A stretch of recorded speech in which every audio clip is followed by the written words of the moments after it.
The Marine Toys for Tots foster care program is bringing hope to children who need it most. Every 2 minutes, a child enters foster care, often with only a small bag of belongings. More than 400,000 children face trauma and uncertainty, many before age 8. This May, during Foster Care Awareness Month, Toys for Tots is creating Room for Joy. In 2025, nearly 375,000 children received comfort through toys, books, and essentials, reminding them they are not alone. Donate now and change a child's life. Listen, all you New Yorkers. Excuse me, taxi. This is the 77 WABC minicast. We have the former governor of Illinois, one of our favorites, John. And he should be governor again. He was a better governor than what we had. Oh, my goodness. We really need him back in America. Rod Blagojevich, we wish you were there. My goodness, in Illinois. And, Governor, it's so great to have you. You know, I wish it was under better circumstances. The huge funeral today for this cop, this heroic cop, Chicago police officer John Bartholomew, laid to rest today. And I was watching some of it. I mean, outpouring of support. So many different departments from around the world came in to show support for this guy. And the other one is fighting for his life, the other cop, all because of this horrible career criminal. I can't believe this guy was out and then kills a cop. Tell us, like, just how the system really, this is soft on crime personified. Well, this is the result of the Democratic leadership in Illinois these days. It wasn't like that when I was governor. This is Governor Pritzker and Mayor Johnson, and before that, Lori Lightfoot. Less so her, frankly, more them. This is the Safety Act and no bail laws. This is the new effort by the Democratic Party to have more social workers and less police officers and defund the police. All of this wrapped in to this terrible tragedy. My prayers go out to Officer Bartholomew, his family. This was at Swedish Covered Hospital, which is 1.5 miles from where I live. I run by that hospital sometimes, and I think about this officer. I think about 9/11. When I think about police officers and what they do, how they serve us, I think about the firefighters and 9/11 and the police officers when they were running up those buildings, trying to help people come out of those buildings, and so many of them lost their lives. The Democratic Party what they've done to the police is really disgraceful, and they don't have the backs of the police. They make the police the villains. And this guy, as a 7-time convicted felon with a decade-long criminal history, he was arrested for on an outstanding warrant for escaping electronic monitoring. Carjacked a woman at gunpoint in 2025. What is he doing on the streets? But this isn't an isolated case. There's something like 72,000 people in Cook County and in the Chicagoland area who are walking around with warrants, with outstanding warrants. So there's a reason why there's more than a murder a day in Chicago. There's a reason why Chicago is the crime capital of the world. And the blame lies not just with the perpetrators, certainly them, but with the leaders that we have here, Governor Pritzker and Mayor Johnson and these crazy left-wing anti-police Democrats. Yeah, the judge who let him out. We have a good judge here, Judge Weinberg. Governor, good to talk to you again, sir. So you have the other aspect. You have the sanctuary city mentality, and you had that poor college girl who's minding her own business, and some idiot politician in Chicago said she was at the wrong place at the wrong time. And the parents have come out and said the person who was in the wrong place at the wrong time was an illegal migrant with a violent history that was in the United States of America. Your thoughts, Governor? And why don't the people of Chicago and Illinois rise up against this terrorism? Right. Well, to answer your first question, Judge, and too bad you weren't here as a judge at Cook County. We sure could use you. But the answer is there's 1.4 million or more criminals who broke into our country illegally. 14 million broke in.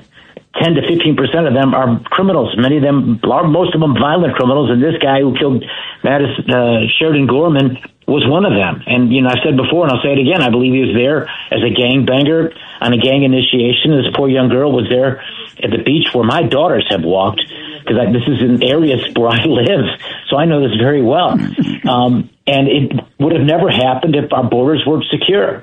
But the Democratic Party has decided to side with illegal immigration. This is their new politics, irrespective of the fact that over 1 million of those people that are crashing into our country are violent criminals and threats and dangers to the public safety of Americans. With regard to, what we can do about that, you got to throw these people out of office. And why is it that the voters of Chicago and Illinois continue to vote for some of these people? A lot of it has to do with they're not informed, they're misled. superficial politics. And unfortunately, the Democrats in Chicago and in Illinois have controlled so much of the politics in our state for so long that it's very hard for any kind of loyal opposition to try to fight against them and have the resources to do it. But I think the more that this sort of stuff happens, I think more and more people are waking up. Well, we have another common sense former Democratic governor, Governor Patterson. How are you today, Governor? It's always a pleasure talking to you, Governor. I can't wait to meet you. Well, I assumed exactly what you just said, that people are so forlorn based on these circumstances. But it would seem to me that at a certain point, maybe, people like yourself and some of the people that you work with might want to sit down and talk about a way to try to stop this, because if somebody doesn't, it's just going to multiply. Yeah, thank you for saying that, Governor. And I think I'm the perfect person for that. And I say this because of my not altogether uneventful life experience. I grew up in a kind of a rough and tumble neighborhood in Chicago. I kind of know, a little bit, had some experience with guys who I knew who were gangbangers. I was in prison for 8 years for politics, not for crimes. I was in there with murderers, Crips and Bloods, gangster disciples, gangbangers. I was a Cook County prosecutor.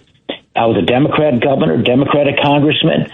I do believe the criminal justice system is broken. I do believe weaponization of lawfare is the greatest constitutional crisis in American history. And I do believe our criminal justice system has historically been racist. I believe all of those things. But I also believe that you ought to impose common sense on the system. And too much politics has given us laws that take away the discretion of judges, that insist that prosecutors have to pursue certain things when every single case is different. We have to get back to a situation where we judge cases on a case-by-case basis, recognizing first and foremost the responsibility is to keep the public safe. And that means if you're going to err on the side of one way or the other, you err on the side of safety, not on the side of leniency. Send me a ticket, Governor. I'll come and help you. Hey. Yes. I feel like, in all seriousness, Governor Patterson, I do believe I should do more on this. And, I'm active now with an organization called Weaponization Watch, run by a woman named Cynthia Hughes. It's a piece of what, I think I must do. I have to be involved in organizations like Cut 50, who are sort of left of center, but they're very much into criminal justice reform, because there's so much wrong with the other side of that. And the problem is that so much wrong has happened on the hard on crime perspective that it's clouded the judgment of most people. And they don't understand that, yes, there's abuses on the law enforcement side, but they pale in comparison to the threat that comes from those on the criminal side. I live with them for 8 years. I know how they are. A lot of these guys aren't bad guys, but they're wired to basically look at and see when the cat's not around, the mice play. You know what I'm saying? Or what is it saying? Right? Thank you so much for calling in. I got to go into another interview. I got Senator Kramer calling in from North Dakota. And, Rod, we're going to keep fighting on your side until we can run you for governor again.